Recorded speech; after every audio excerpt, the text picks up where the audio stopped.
will be read by the Prime Minister of Jamaica, Dr. the Most Honorable Andrew Holness. This will be followed by Bishop Dr. Carlton Russell, Interim Chairman, Jamaica Umbrella Groups of Churches, who will lead us in prayer for our Governor General, the Prime Minister, and the Leader of the Opposition.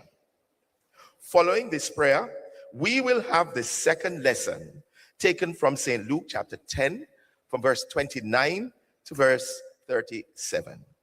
It will be read by the Leader of the Parliamentary Opposition, Mr. Mark Golding. We will now have the Prime Minister with the first reading. Let us receive him. Good morning, church. Best of wishes for a happy, peaceful, and healthy and prosperous 2026.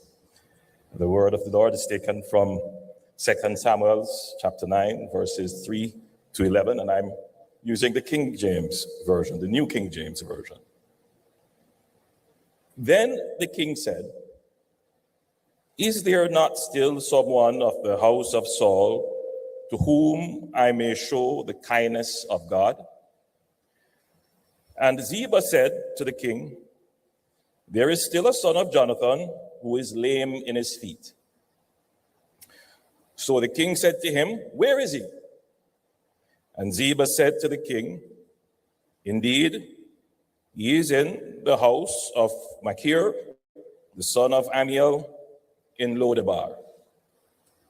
Then King David sent and brought him out of the house of Machir, the son of Amiel, from Lodebar. Now, Mephibosheth, the son of Jonathan, the son of Saul, had come to David. He fell on his face and prostrated himself. Then David said, "Mephibosheth?"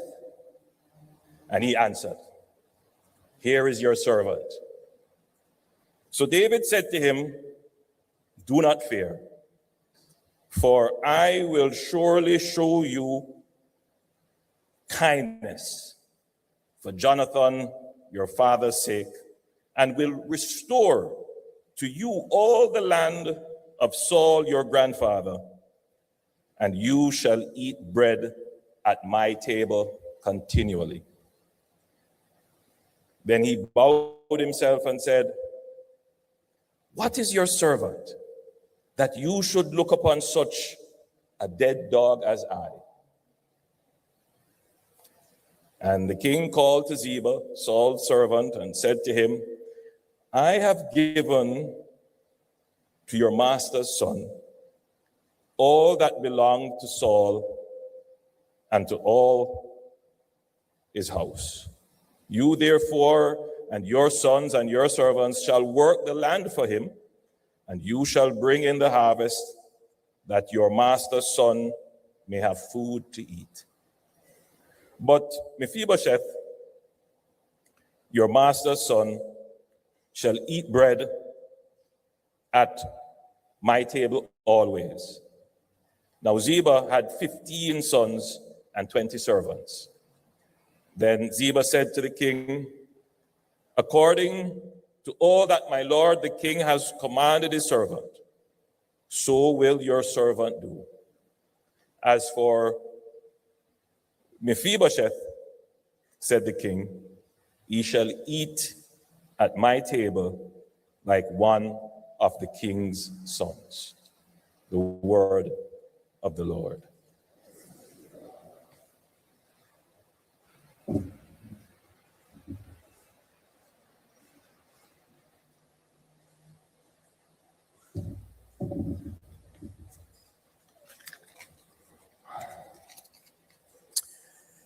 Let us pray.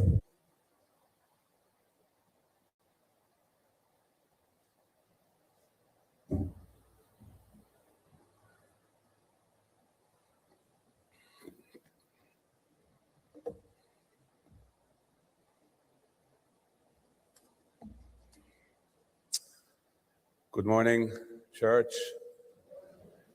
Oh, what a beautiful morning it is. Enjoying the fresh breeze and the lovely sunshine here at Boulevard Baptist Church. The theme for this 46th National Leadership Prayer Breakfast is caring for your neighbor. And the passage of scripture that I've been asked to read is very much in keeping with that theme. The reading is from the Gospel according to Luke, chapter 10, verses 29 through 37. And I will be reading from the New King James Version. But he, wanting to justify himself, said to Jesus, "And who is my neighbor?" Then Jesus answered and said, "A certain man went down from Jerusalem to Jericho and fell among thieves, who stripped him of his clothing, wounded him, and departed, leaving him half dead. Now, by chance, a certain priest came down that road, and when he saw him, he passed by on the other side.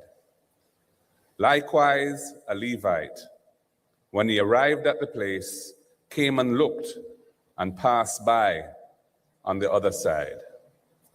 But a certain Samaritan, as he journeyed, came where he was, and when he saw him, he had compassion. So he went to him and bandaged his wounds, pouring on oil and wine, and he set him on his own animal, brought him to an inn, and took care of him. On the next day, when he departed, he took out 2 denarii, gave them to the innkeeper, and said to him, "Take care of him, and whatever more you spend, when I come again, I will repay you." So, which of these 3 do you think was neighbor to him who fell among the thieves? And he said, "He who showed mercy on him." Then Jesus said to him, "Go and do likewise." The word of the Lord.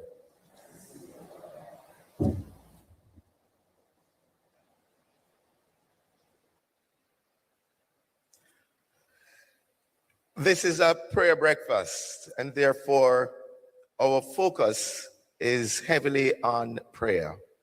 So we continue to pray for